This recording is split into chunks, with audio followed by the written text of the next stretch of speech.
And it has already destroyed 12 homes, and the fire in the Gila is only gaining strength.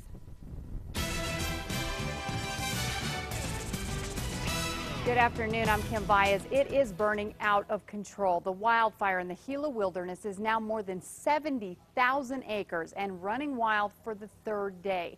Wind continues to keep firefighters from stopping it. And now residents of one community, possibly in the fire's path, aren't getting out of the way. News 13's Alex Goldsmith is live in reserve at the fire base camp.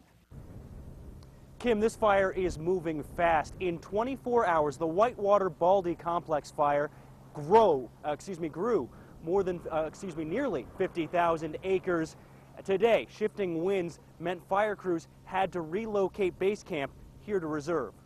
Actually, at the briefing last night, they said we have a 12-hour plan, we have a 6-hour plan, and we have a 4-hour plan.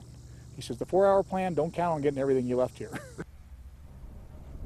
Luckily, they didn't need to move quite that quickly, but others don't seem to be moving at all. We're told 13 residents from Mogollon have not heeded a voluntary evacuation. One person did. Officials are heading there soon to try and give them more information about what the fire is doing and encourage them to evacuate. As of this morning, the fire was 5 miles southeast of the small historic ghost town. Meanwhile, the fire is still in Willow Creek. 12 homes and 7 other buildings were destroyed, with dozens more still threatened. We were told this morning a crew would be sent to Willow Creek to assess the damage, but we haven't heard an update yet at this point.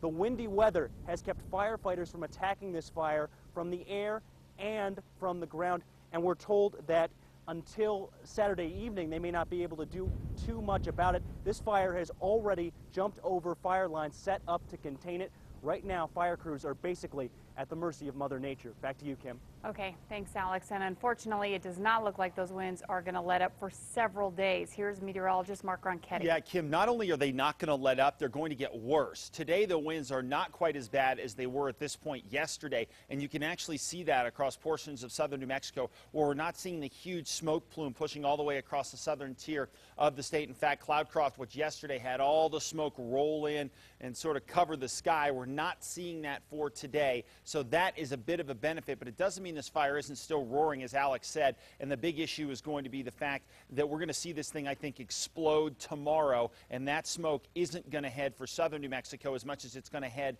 for the Albuquerque metro area. As far as what's going on right now, this is the visible satellite, and you can barely see, and you really have to look closely on your television, over southern Catron County. That's the fire right here, and that's the smoke. So we're not seeing the kind of big explosion of smoke out of this fire, but tomorrow the winds come up. Saturday, the winds come up even more, so this thing is definitely going to get much, much bigger, and it's going to become much more of a player in the metro area. Details on that, plus your full forecast, it's all coming up.